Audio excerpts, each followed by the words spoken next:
saludo a todos. Este vídeo tiene por objetivo hablar de cómo es la mentalidad, la forma de ver la vida de las nuevas generaciones. ¿Quiénes son las nuevas generaciones? Reciben distintos nombres. El que aquí vamos a utilizar es post-millennials, pero también es sinónimo generación Z o iGeneration de iPhone, iPad. Es decir, son esa gente que tiene ahora mismo entre 15 y 30 años, ¿no? O por decirlo de un modo gráfico, son los que no llevan reloj, no llevan un reloj tradicional, ¿no? Si uno mira alrededor, es muy extraño encontrar a alguien de esas edades que lleve un reloj como sí que llevamos algunos que somos más mayores. Este vídeo lo están viendo gente que tiene veintitantos años, pero también algunos pues, que ya tienen una edad más madura o que han alcanzado la plenitud vital en los 70 o en los 80, pero va dirigido sobre todo a aquellos que tenemos más de 40. ¿Con qué objetivo? Con el objetivo de tratar de entender mejor cómo son los más jóvenes y poder ayudarles en las tareas educativas o de formación religiosa. Esta sesión tiene 4 partes, donde examinaremos y comentaremos distintos conceptos que nos ayuden a comprender mejor a las nuevas generaciones y luego terminará con unas breves reflexiones finales. La primera parte de la sesión está dedicada a 2 conceptos, libertad y desorientación, que intentan explicar uno de estos rasgos que nos pueden ayudar a entender mejor a las nuevas generaciones. Vivimos en sociedades democráticas, donde los 2 valores fundamentales son libertad e igualdad. Y eso se ve en cualquier declaración de derechos fundamentales o en las constituciones. Y eso, lógicamente, ha permeado el modo de pensar de las nuevas generaciones. ¿De qué manera? La libertad se entiende como la capacidad de decidir sobre tu vida sin que nadie te imponga nada ni nadie influya. Y entonces se dice, bueno, tú eres libre de elegir el camino que quieras en la vida, tu profesión, etc. La igualdad, y esto hoy en día quizás es mucho más claro, se entiende como que no hay que discriminar a nadie por ninguna razón, somos todos iguales. Estos 2 valores que son fundamentales en la sociedad actual y que tienen mucho de positivo, también tienen una serie de efectos en la vida personal, especialmente de los más jóvenes. ¿Cuáles serían esos efectos? O al menos 2 de ellos. El primero es el de la desorientación. ¿Por qué? Porque si efectivamente vivimos en una sociedad donde el valor supremo es la libertad, entendida como autonomía, y los referentes morales o familiares o sociales han desaparecido, o por lo menos se dicen no son ya referentes canónicos o normativos, sino que se dice, bueno, la gente vive de esta manera o vive de esta otra, cada uno que decida como prefiera. En realidad, la gente más joven, que todavía no tiene experiencia de la vida, pero tiene que empezar a tomar ese tipo de decisiones importantes, a lo que le lleva es a estar en una situación de desorientación, de decir, bueno, miro aquí, miro allí, ¿qué hago exactamente? Y la desorientación, pues no, la gente no ayuda, o sea, porque uno tiene que tomar decisiones importantes. Esta es una de las ideas que quería mencionar. La segunda tiene un aspecto positivo y negativo, y es el afán de ser auténtico, es decir, que la vida que uno vive uno sea protagonista de ella, es decir, que no vivir así porque me lo han dicho mis padres, o porque es lo que he visto en casa, o porque es lo que dice la religión y ya está, sino porque yo considero que eso es lo mejor, porque yo me puedo identificar con este modo de vida, porque lo siento, ¿no? Entonces, esta autenticidad, tal y como la he descrito, es muy positiva, porque también evita riesgos, por ejemplo, de llevar una doble vida, o de con el tiempo ese itinerario vital que uno ha empezado quiebre porque no lo había asumido personalmente. Pero también tiene un riesgo, y es cuando la autenticidad se identifica, por decirlo, con oponerse a lo establecido, con la originalidad, con el querer ser distinto por el mero hecho de ser distinto. Y me parece que ese también es un riesgo actual. Todo esto que acabo de decir me parece que ayuda a entender un rasgo específico de las nuevas generaciones, que podemos llamar de la siguiente manera: la sospecha como actitud. ¿Qué quiero decir con esto? Hay un estudio, de esos que he mencionado al comienzo, de las agencias de marketing, se titula Generación Einstein, lo hicieron en Holanda hace unos años, y hablaban de los más jóvenes como aquellos que ahora son, pues eso, la generación más lista, más preparada de la historia. Esto es casi un tópico. Pero ellos decían algo que me parece que es relevante, porque no se trata solo de que sea una nueva generación más preparada, pues porque tiene más acceso a la información por Internet o más acceso a la educación, sino por lo siguiente, porque cuando un joven hoy en día ve un anuncio de publicidad en la televisión o más probablemente en YouTube o en Twitch o donde sea, lo que se pregunta de modo instintivo es ¿qué hay detrás? Es decir, ¿cuál es la estrategia que está utilizando esta empresa para venderme el producto, para convencerme de algo? O cuando ven una serie de televisión sucede algo similar. Se están preguntando qué ideología movía a los que hicieron esta serie y por lo tanto han hecho este guión o han puesto estos personajes. Es decir, ¿de qué me quieren convencer? Entonces, esta actitud de preguntarse qué hay detrás o de sospechar, o sea, de no simplemente confiar, ¿no? Que no hay ninguna intención especial, esto es lo nuevo. Y esta actitud uno dice, ¿esto es negativo? Bueno, tiene aspectos negativos y aspectos positivos. ¿Qué aspectos positivos tiene? Pues que uno está precavido, porque evidentemente en quien quiere vender un producto, pues tiene una estrategia, o muchas de las series que vemos tienen una carga ideológica. Entonces, estar prevenido, ser crítico, es algo bueno, incluso a veces muy conveniente y necesario. Pero la actitud de sospecha también tiene un lado negativo, que es cuando se convierte en la sospecha como actitud. Es decir, cuando por defecto uno en su vida, sobre todo en su vida personal, desconfía, sospecha. Por ejemplo, al entablar o al establecer una relación de amistad con otra persona. Eso también sucede ya. Es decir, que cuando uno conoce a otra persona, es muy largo el proceso hasta que llega a confiar en ella, porque tiene como la duda de si realmente el otro no busca algo más o no busca algún provecho de esa relación, ¿no? Y la consecuencia que tiene esta situación, y es algo que creo que se puede comprobar muy fácilmente, cualquiera que se dedique a la educación lo puede hacer, los jóvenes, a pesar de tener más posibilidades de relaciones que nunca o estar más conectados que nunca, en los momentos decisivos se sienten muchas veces solos. Entonces, esa soledad, lógicamente, es muy problemática, porque los seres humanos necesitamos la amistad, necesitamos el amor, y el problema de esa soledad es que es fruto como de esa falta de confianza. Entonces, aquí quería, para terminar esta primera parte, mencionar dos consecuencias prácticas o dos sugerencias, ¿no?, a la hora de ayudar en la educación. Una es ser conscientes de que a veces esa situación de soledad lleva a la gente joven a buscar vías de escape. ¿Dónde? Pues en actitudes consumistas o actitudes hedonistas que pretenden sustituir ese vacío que uno nota dentro de sí y que lógicamente no lo consigue. De hecho, lo único que se hace es empeorar la situación. Pero creo que esta clave también ayuda a entender por qué hoy en día son tan frecuentes estas vías de evasión o de escape, ¿no? Y lo segundo que quería mencionar es que, como casi se puede ver de modo evidente, lo que hace falta es generar confianza. Entonces, ¿cómo se puede generar confianza? Pues un modo que creo que está a la mano de todos es convirtiéndose en personas como educadores o como personas que se relacionan con otros en el ámbito religioso, por ejemplo, que son capaces de generar confianza. ¿De qué modo? Por su modo de ser, por su modo de plantear las cosas, por las ideas que tienen.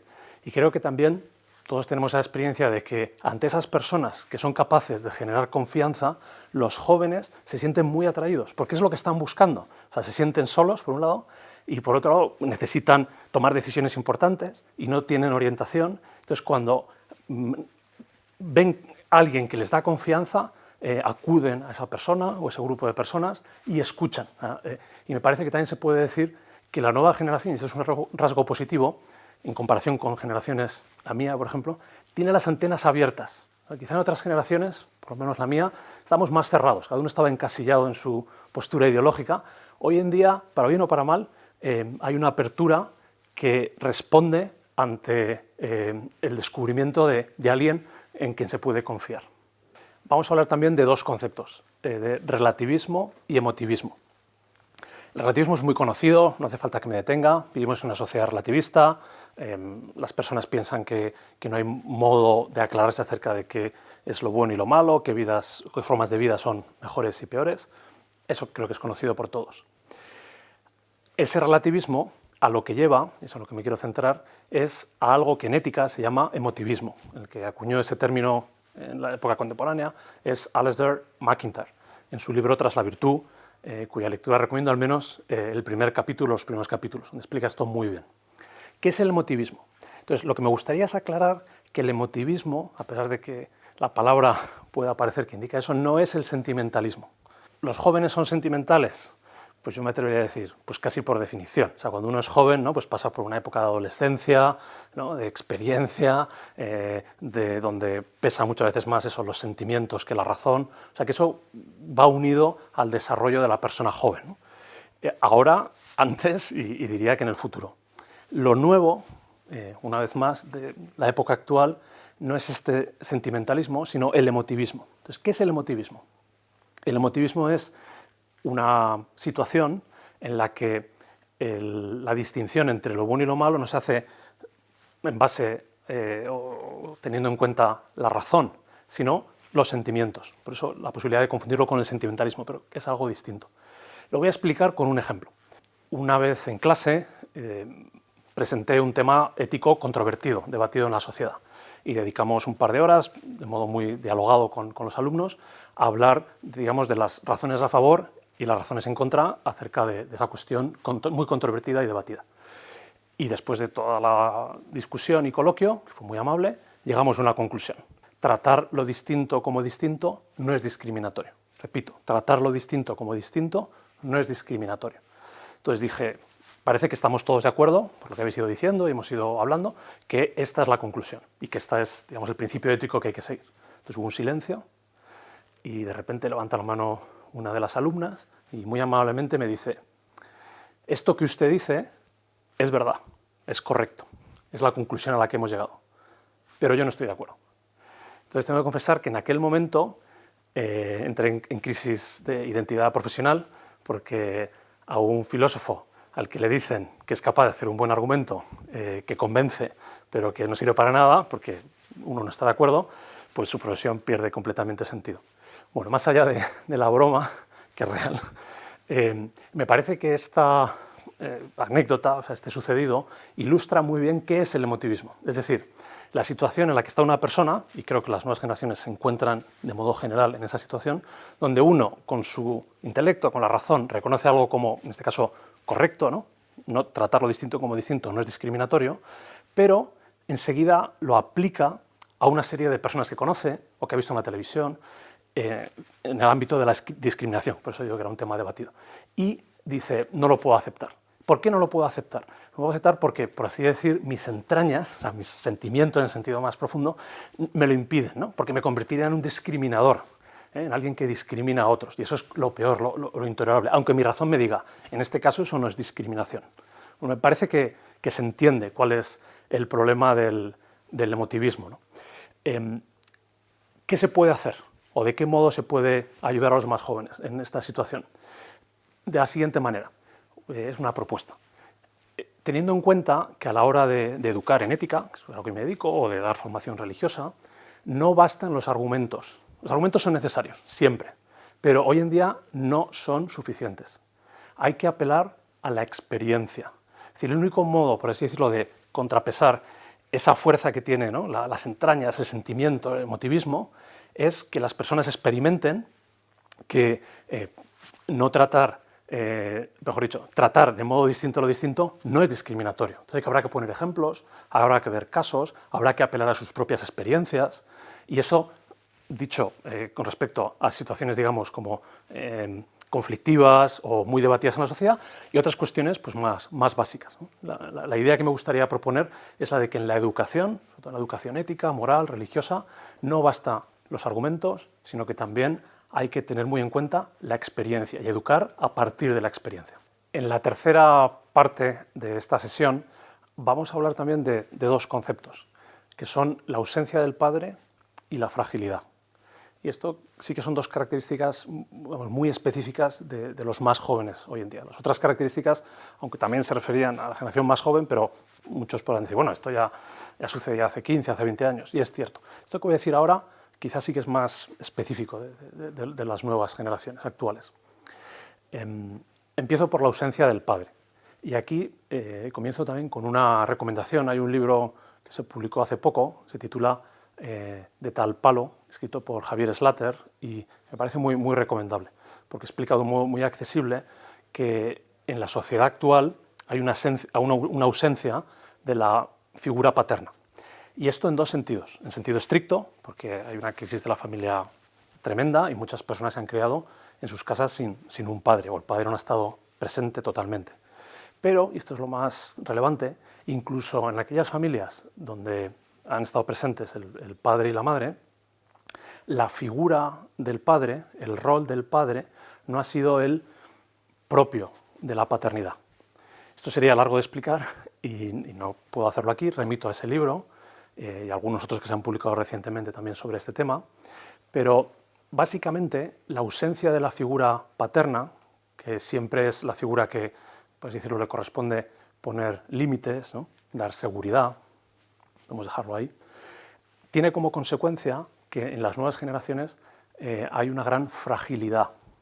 Entonces aquí una vez más tenemos un concepto que es el de fragilidad que muchos podrían decir, bueno, toda la gente joven o todas las nuevas generaciones son frágiles, ¿no? Pues porque se hunden, ¿no? Porque son más sentimentales.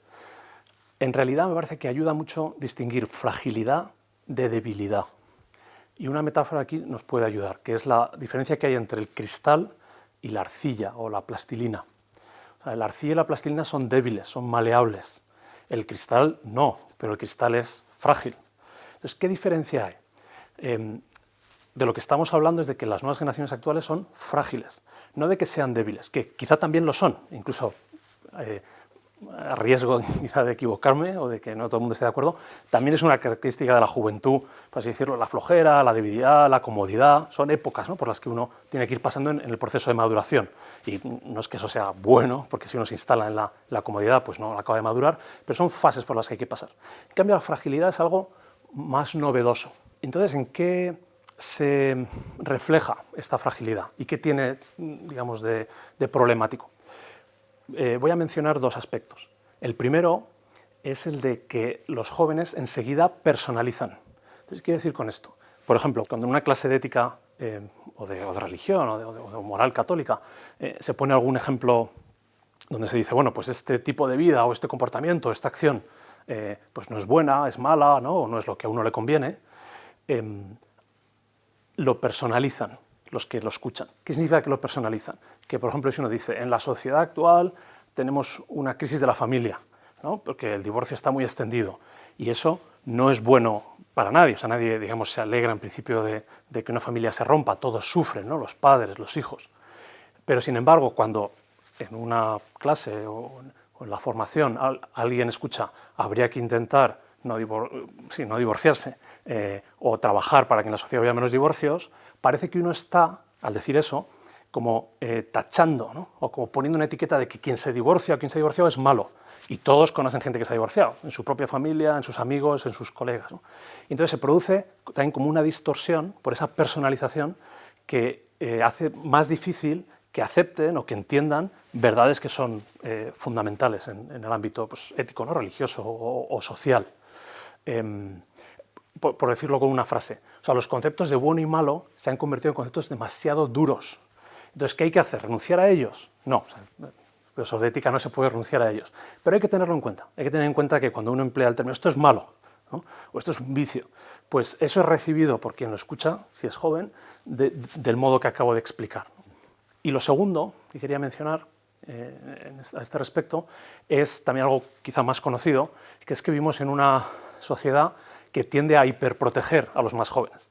Y aquí menciono un libro de Jonathan Haidt, en coautoría con otro profesor de Estados Unidos, que en español se ha traducido por La transformación de la mente moderna, pero eso no ayuda mucho porque el título en inglés utiliza la palabra coddling, que es mimar, ¿no?, o sea, el mimar a las nuevas generaciones.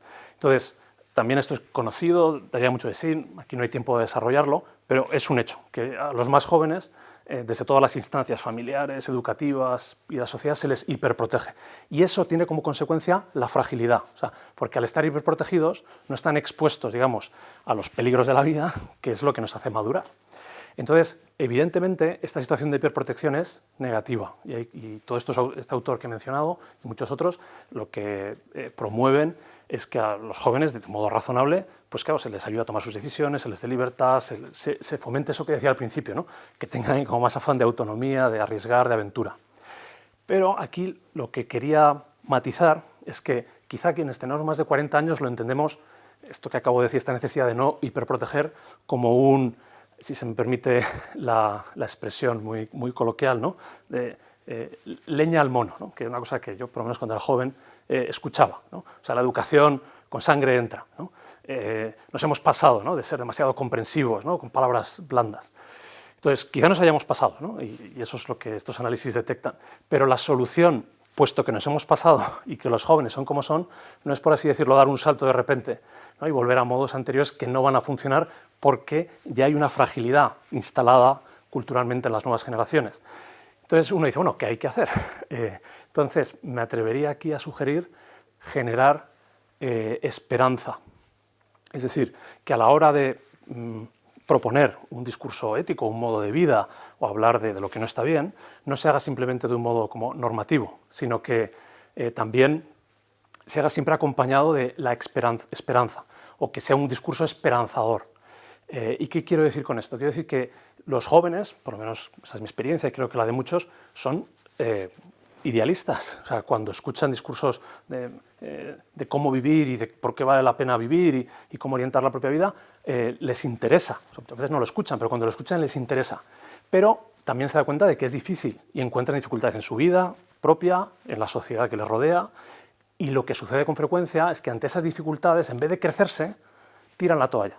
Pero no tiran la toalla solo porque sean débiles, que eso ha pasado siempre, sino tiran la toalla porque les falta esperanza, porque dicen, bueno, este discurso que escucho aquí, por ejemplo en la religión, en el catolicismo es muy bello, muy ideal, pero no es posible y yo no puedo. Y entonces digamos que en el primer intento renuncian. Entonces por eso es muy necesario que en ese acompañamiento educativo y religioso seamos capaces de despertar en ellos la esperanza. Y termino con una recomendación audiovisual, que es una película de hace unos años titulada Boyhood. Está también en español con el mismo título, que es una película singular porque se rodó, si no recuerdo mal, durante 12 años. Entonces es el mismo protagonista, que es un niño, que desde los 6 hasta los 18, cada año rodaban un par de meses y se va viendo su desarrollo como de joven. Y en esa película aparecen muchos de estos aspectos que he mencionado, sin ser una película, digamos, ética ni nada parecido, pero creo que se refleja bien esto que estoy intentando transmitir. El cuarto apartado de esta sesión, que va a ser muy breve, se refiere a un concepto, el de superficialidad. Entonces también es muy común, muy habitual decir que las nuevas generaciones son superficiales. Y una vez más, aquí superficiales tiene dos sentidos. Uno, me parece más común, más conocido, que sería el de ser veleidoso, caprichoso, ¿no? Esta persona superficial, normalmente queremos decir eso. ¿Las nuevas generaciones son veleidosas, caprichosas? Muchos sí, otros no. ¿Lo han sido en otras épocas? Diría que también. Es como un rasgo que va de suyo, digamos, con el proceso de maduración. Sin embargo, también hoy en día la superficialidad ha adquirido una forma nueva, que sí que tiene que ver con las nuevas tecnologías, en concreto con Internet. Aquí menciono un libro de hace ya unos cuantos años, un ensayo muy interesante de Nicholas Carr, que se titula precisamente así, Superficiales, que ha hecho Internet con nuestras mentes. La idea que me gustaría transmitir es la siguiente. ¿En qué se manifiesta esta superficialidad que surge de que las nuevas generaciones se han criado con Internet? No hace falta que desarrolle eso porque es más conocido o se puede consultar en otros lugares. Se manifiesta desde el punto de vista educativo, en concreto en el ámbito ético, moral, vital, en lo siguiente, en que se tiende a simplificar, ¿no? A mí me sucede en clase de ética, que hablamos de temas profundos sobre la identidad, sobre el destino, sobre el fin de la vida, sobre qué es lo importante, o leemos obras clásicas, ¿no?, pues de la literatura o del pensamiento, no sé, Macbeth, las Confesiones, la Odisea, y de entrada la lectura que hacen los alumnos es superficial. ¿Qué quiere decir eso? Que tienden a pensar de modo dicotómico, bueno o malo, guay aburrido, etc. ¿Y qué sucede? Que en realidad la vida real que aparece en esas historias de la buena literatura o de la buena filosofía, justo lo que tienen es complejidad. Complejidad no quiere decir que no se pueda distinguir lo bueno de lo malo, pero quiere decir que para entender la vida que aparece ahí reflejada y entender la propia vida por contraste o por relación, uno tiene que profundizar. Entonces, y con esto, digamos, casi termino, el primer objetivo educativo me parece que es el de romper esa tendencia a quedarse en una lectura o una visión superficial de los temas vitales. ¿Cómo se puede hacer esto? Una propuesta que me parece interesante es la de la que propone o la que aparece en el libro de Robert Barron, del obispo Robert Barron, y en muchas de sus publicaciones, cuando habla de que es la hora de la belleza. Entonces, creo que no me equivoco si muchos de los que están escuchando, cuando acabo de pronunciar esto, dijeron, bueno, ya estamos, ¿no? La belleza, ¿no? Como si hay que pasar a cosas soft, ¿no? Y dejar de lado, pues, eso, lo importante, ¿no? El bien y el mal. No quiero decir eso, ni el obispo Barron quiere decir eso. ¿Qué es lo que él plantea? Él dice, teniendo en cuenta el contexto actual, si vemos cuáles son, digamos, como la relación entre el bien, la verdad y la belleza, en otras épocas de la historia se podía, por así decirlo, empezar por la verdad o por el bien directamente, ¿no? Presentando la verdad de la vida, la verdad del Evangelio, o el bien, tal y como lo encontramos, ¿no? en la Biblia o en la tradición cristiana. En cambio, hoy en día, precisamente porque vivimos un contexto relativista, la verdad está puesta en duda, porque las personas personalizan, por lo que he explicado antes, o porque vivimos en un contexto emotivista, entonces es muy difícil, o sea, comprender adecuadamente el mensaje moral, porque se recibe de un modo distorsionado. Lo que nos queda, y no es poco, es la vía de la belleza, la vía pulchritudinis, que además tiene una larguísima tradición en la tradición cristiana. ¿En qué consiste esa vía de la belleza? Muy brevemente. Por supuesto que tiene que ver con la belleza artística, la belleza de la naturaleza, con el cultivo de la sensibilidad. Eso es necesario. Y quizá en la formación cristiana no siempre se ha cuidado del modo conveniente o necesario. Pero, y termino con esto, y por decirlo también de un modo como más cercano, más práctico, es ayudar a las personas, a los jóvenes en este caso, a descubrir la belleza de los modos de vida que encarnan, por ejemplo, los santos, o de los modos de vida que encarnan sus padres, o de los modos de vida que encarnan las personas que ellos admiran. Eso es la vía de la belleza. Entonces, esa vía permite luego llegar inmediatamente, o sea, no es que haya que esperar mucho tiempo, pero la vía es una vía de acceso a la belleza para llegar a la verdad y el bien, porque por reflexión dice, esta persona me atrae, este modo de vida me atrae. Entonces, en un proceso educativo de conversación es sencillo, o podría ser asequible, llegar rápidamente a la explicación de por qué atrae, qué tiene de verdadero, qué tiene de bueno. Bueno, esto es lo que me gustaría sugerir. Llegamos al final de la sesión y me gustaría concluir diciendo, en primer lugar, que el objetivo de todas estas ideas y reflexiones es el de ayudar a las nuevas generaciones, en primer lugar, a comprenderse, porque también los educadores tenemos esa experiencia que comprenderse uno a sí mismo tiene un efecto liberador, y cuando a mí por lo menos me ha sucedido, he presentado estas ideas ante audiencias más jóvenes, y algunos quizá estáis también escuchándome, se reconocen en esta imagen, ¿no? Y eso ya es un principio muy positivo. En segundo lugar, también me gustaría insistir en que, aunque he mencionado muchos aspectos negativos y problemáticos, tampoco hay que engañarse, vivimos en un mundo de cambio cultural, ¿no? con muchos problemas, como lo que hemos mencionado. No quiere decir que la nueva generación, por así decirlo, sea peor que las generaciones anteriores, que sería una conclusión fácil, y que especialmente a las nuevas generaciones eso les produce mucho rechazo ante ese tipo de planteamientos. Creo que también he intentado, y si no lo he hecho de modo suficiente, lo hago ahora, mostrar que hay caras y cruces. O sea, hay nueva situación, nuevo contexto, que parte de una serie de problemas, pero que también abre otros caminos, ¿no? Como el de la importancia de la experiencia, como el tener en cuenta el afán de autenticidad. Todos esos son aspectos nuevos y enriquecedores.